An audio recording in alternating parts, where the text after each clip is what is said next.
Good morning. We need to finish talking about consumer behavior today, why we buy things, how we buy things, and then we'll talk about the differences between consumer behavior and organizational behavior buying characteristics. So the rational actor model, just as a sort of review, we talked about this. We talked about low rational actor versus higher order rational actor. Can you pursue an irrational goal from a rational perspective? And we decided that you could. And the ultimate example of that is Germany, as a society, decided in World War II to eliminate huge categories of people. And if you're going to do that, they went about it in a very rational manner. I mean, we recognize that that is a priori irrational. It's immoral behavior, and it shouldn't be done. But they were enormously efficient at doing this. So you can pursue irrational goals, and that's what we see a lot of people doing when we think about consumer behavior. And this is one of the areas where we see an intersection again between ethics, which sort of is a pervasive discipline in that we engage in ethical behavior whether or not we think about it at the time. And so one of the things that people argue with regard to this, and ethicists outside of the College of Business argue, those who are ethicists in departments of philosophy opposed to those of us who are sort of ethicists in the College of Business, argue that in many respects what marketing has done is it has turned the needs and wants on its head. We're no longer satisfying needs and wants, but we've gotten to a point where we can actually create irrational desires in people and get them and influence them in ways that maybe we shouldn't. Does anybody need a Lamborghini? Does anybody need a Rolls Royce? What is the starting cost of a Rolls Royce? Anybody know? 1.8 million. How much? 1.8 million. Oh, try about $250,000, right? I mean, a Cadillac Escalade starts at 100. I mean, they're a $250,000 car. That's who needs a quarter? I mean, you can buy a house in Oklahoma for that price. Maybe not in the land of the shallow and pretentious known as Edmond, but in normal places like Guthrie, you can buy a nice house for $250,000. And so one of the things that ethicists urge us to think about is whether or not we're creating these sort of irrational wants in people.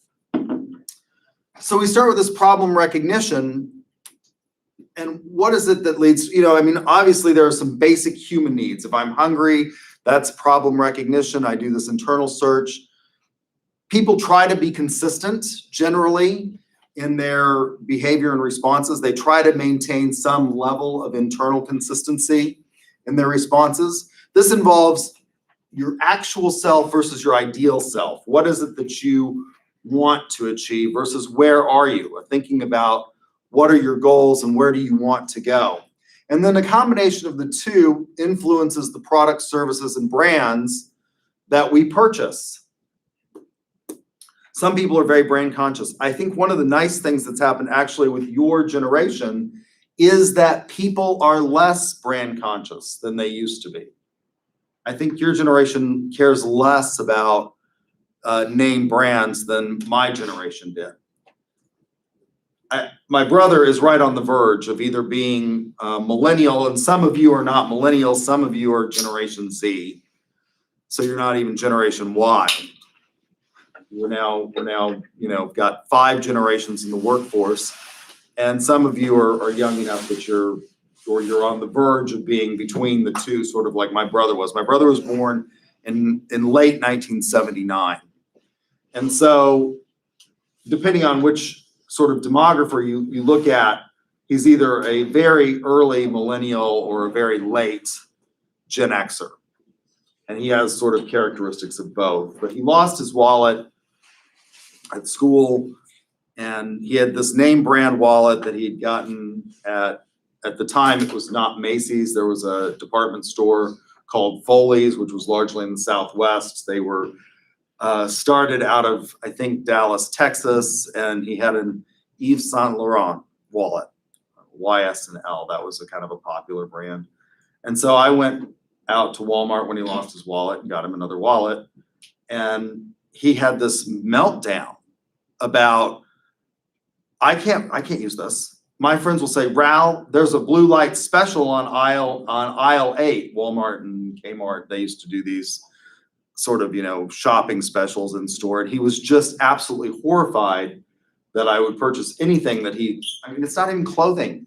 Who sees your wallet at Walmart? And I don't think that necessarily your generation has that sort of hang up that we did in terms of this, ideal self versus maybe what you can afford and the brands that we are loyal to. I think your generation is far less influenced by that than maybe my generation was. Yes. You still want you still want certain iPhone over 100 or something. Oh my. I think and I forgot to give you a duck for your comment. I think the iPhone, you came up with the right answer, 250 is what I think they start at. I think the iPhone is more about functionality than it is about a status symbol, isn't it? No, because it depends on the person. Android has way more features than the iPhone. A lot of people still buy iPhones. How many of you have an iPhone in here? Almost everybody. Almost everybody in the classroom has an iPhone. I think that the Android, everyone I've ever seen, their features suck. Like they just don't work the way that they say they will. I've never seen one. My friends have them. He's a tech guy. He works for the Weather Service in Norman. He sort of makes me crazy because he works for the Weather Service and yet he doesn't believe in anthropomorphic global warming, which is, again, as close to fact as we get in science. There's no refereed journal article that doesn't suggest that this is happening, but he has an Android and he insists that it works much better. And it's constantly having a glitch that he's trying to show me something and I'm like, the iPhone, I think, is a very stable platform. And I think, it truly was much more cutting edge when it first came out. One of the things that happened when we talk about, and I think I've mentioned this when we talked about the philosophies of marketing, is that we see even high-tech companies like Apple under Steve Jobs using that production philosophy. Jobs didn't do a lot of market research when he came up with something. He decided what was going to be cool and then pumped it out there, and we all thought that it was, and we all bought it. And to a large extent, he was successful. Now, they've become much more market-driven after it. It helps that he was a genius, right, and a kind of a revolutionary in his thinking. But I've never seen a Droid platform that I thought worked all that well, because they'll show me stuff and it's like, and it's not. I remember when they first came out with the ones that you could share your playlists by touching them together, and he was trying to show me this with somebody else, and it never worked. And I was like, that's cool if it works. Doesn't seem to be working. And he's like, well, it's got to be user error. And I'm like, you're the tech guy. You're supposed to know about these things, and it doesn't seem to be terribly successful here. So these things influence the product, services, and purchases. There may be some level of prestige associated with it. I guess maybe that's one of those things that I don't think about as much, because in my generation, we were the first to sort of have a lot of access to computers, but we weren't born with them. Your generation has been born with this thing in its hand. And so my generation still liked some things that your generation just doesn't seem to understand. For example, I thought my life, and this is an example of how you can have an irrational want. I thought my life would not be complete until I had a Rolex. My mom had a Rolex, my dad had a Rolex, my grandparents had Rolexes, and I just thought I would not, and so I browbeat the hell out. I went about a very systematic way, of getting a Rolex for my high school graduation from my parents because my life just wouldn't be complete. And I used to walk around the mall wondering, and so, and I have lots of watches. I like jewelry, and your generation, like, you don't even wear watches for the most part. Why would you wear a watch? You've got your phone, or the watch that you do wear syncs with your phone. This is mechanical. Why would you want that? It doesn't tell you when you've got a message. Doesn't give you any more phantom vibrations. So you can now have phantom vibrations in your back pocket and your wrist half the time, thinking about, the text messages that you're missing. How many of you have experienced phantom vibrations from your phone? I've had them, like, not had my phone anywhere near me, and I'm sure that it's going off. And I just can't wait, to get out of class so that I can see what people are doing other than, sitting here on a Tuesday morning at 9:30, listening to me drowned on. So those combination influence what we purchase and the services we choose. In opposition to the rational actor model, what we might think of as the antithesis, which I'll give you an example of maybe why primary and secondary education is lacking. I had a teacher in high school who insisted that the way that was pronounced was antithesis, and that's what it looks like, but it's not. So you have a thesis. If you take the Hegelian model, you have a thesis, which is an idea. And in relation to that, you'll have an opposition, an antithesis. The antithesis, and then from that, you'll get a synthesis. And if the synthesis stays around long enough, you get an antithesis to that, and so on. And that's the way the dialectic process evolves. So the antithesis of the rational actor model might be what we call the irrational actor model. And what this model states is that all of this idea of classical economics that posits that people pursue goals and that they go about pursuing these goals in sort of a linear fashion from point A to point B to point C to conclusion to get what they want, that's not actually what we do, that we're not really very rational. And we respond in very predictable ways, but ways that are not necessarily at all rational. And there's a guy named Martin Lindstrom, and he does some interesting research. He's not a scholar in the sense that, I am what's called a scholarly academic here at UCO, meaning that I'm expected to publish or perish. I don't get promoted. I have tenure, but I have to go up for post-tenure review every 3 years, and you're expected to have published in some journals and do some things like that. That's not what Lindstrom is. He's a practitioner of it, but he does engage in some interesting research in a book that I mentioned before called Biology, Byology, the science of why people buy. And they use fMRI technology to watch people, and they ask them questions, and people respond in what seems to be rational ways when their brain is doing something else. So they show them, for example, in one of these experiments, all of these anti-smoking campaigns, and they show smokers these videos. And if you watch these videos, if you've seen any of them, they are, I think from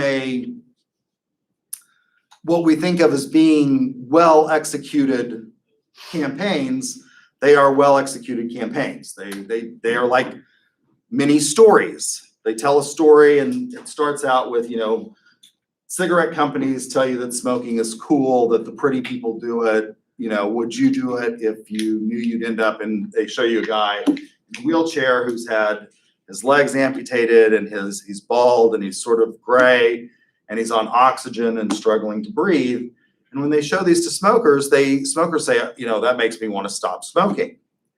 But people don't stop smoking. I smoked for years. I was a very committed smoker for a long time. And I always said I would quit.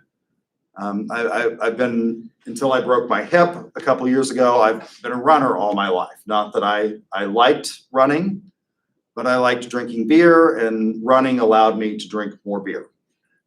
I don't understand these people who say, I just run and I love it. I've run for a long time. I've worked out at the gym for a while, and I hate it. I hate every minute of it. But it lets me drink more beer. And I've had students that'll come up and they'll say, I've been a track star in high school, and you're just not running enough. I've run a half marathon. It's not, you know, that feel. Not everybody gets the runner's high that some people do, and if you've run a half marathon, you're not going to get it. You're just, you know, you're just not. It's not going to happen for you. Doesn't happen for me. And I always said, you know, when I started having problems running, I quit smoking, and I did, and I quit cold turkey, and it was hard. It was harder than hell to do. It, to this day, I can, you know, still smell a cigarette and think, God, that smells good, and have this sort of desire. So they show them these videos, and they say, yeah, I want to quit smoking. But when we look at what's happening to their brain under the fMRI technology, the part of the brain that is functioning, that is responding to these ads, is the part of the brain that expresses pleasure. So as they're watching these ads of what happens to people, they're actually, you know, jonesing for a cigarette. And so he says, we try to think that we're rational, but we really aren't. We just sort of bounce around like the little silver ball in a pinball machine, responding to stimuli in extremely predictable ways. There is a subfield of marketing called retail anthropology who does studies on what we can do to influence buying. Why are candy bars located at the front of the store near the checkout? Those are impulse purchases. I have a PhD in this stuff, and I know what you shouldn't do when you go shopping. And I still do it. What are the things you shouldn't do? If you're going to be irrational, you decide what you need, you make a list, and you do not go to the store when you're hungry. Because you will buy everything that you don't need, and you'll end up spending, because you're starving to death and you're just grabbing stuff, and then you get to the checkout stand. I don't really like sweets, so it doesn't really work on me, because I've never been, if it's like between dessert and steak, I want the steak more than I want the dessert. So that doesn't work, but I still will go buy all kinds of stuff that, you know, I don't need if I go to the store when I'm hungry. I'll buy more steak. I'll buy steak for the week. And we'll be having steak 3 meals a day. And we do this. And in biology, he presents a very compelling case as to maybe we do this, that we respond in predictable but irrational ways. We can predict and manipulate these responses. And it's becoming even easier as we go on. So if you're watching the video, I'm going to stop this for a minute, because when I play other videos, and I'll have to come back to a live stream in a minute, it will kick it off. So if you're out there, because I've got some people, well, I don't know who will be watching today. We're going to watch a video. So if you watch the live stream afterwards on my YouTube channel, we're going to watch a video by Alessandra Chiesti on why privacy matters and what we can do with modern technology in terms of predicting people's behavior. So I'm going to stop the live stream for a minute, and we will watch the Chiesti video.